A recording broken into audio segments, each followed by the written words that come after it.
Engineers have estimated that the poor quality of American roads is costing every vehicle owner $300 a year. Wow. Now let me talk to you about that. Extra $300 is not just what you as an individual with your car have to pay, although it's quite a tax if you think about it, on you.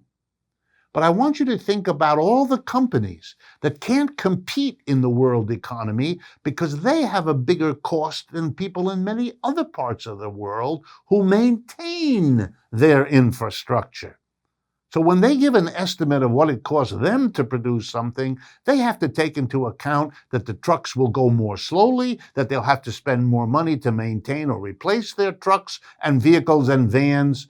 It all adds up and is a very self-destructive mistake.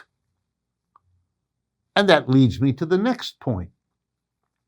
People are complaining it's such an enormous amount of money. It's an enormous amount of money because we haven't done it year in and year out. We've neglected our infrastructure. Had we done it along the way, which every sane person knows we should have done, it wouldn't have been this big amount of money we're now confronted with.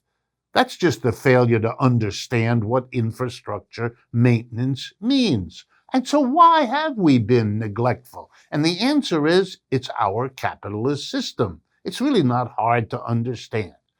Put yourself in the position of a politician, any politician, a mayor, a governor, a representative, it doesn't matter. Here's what they're basically confronting. People and businesses who want a lot of services, and people and businesses who don't want to pay taxes to produce those services that they want. Putting the politician in an impossible position, you're judged according to the services you provide, and you're judged according to the taxes you don't collect.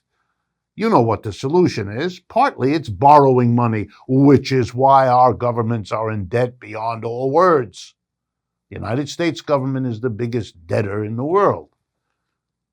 But that's not the only solution. The other solution is, especially if you get criticized for having debts on top of everything else, is to just not do services where they won't be seen. That's called your infrastructure. Postponing the fixing of the road, postponing the redoing of the bridge, postponing the redigging of the harbor, whatever it is. It's built into our system to neglect it. And so here comes my sad commentary. Watching the Republicans and Democrats debate this bill is an exercise in pathetic. Why? Because the conservatives don't want to spend the money. Really? You want to fall even further behind the rest of the world by doing this? And the liberals, the Democrats, they want to spend the money. Well, it makes more sense to spend the money, but notice what neither of them is talking about. The system that produces the neglect. So even if the bill is passed and the Democrats spend a lot of money, nothing has been done to deal with a system that produces this neglect year in and year out.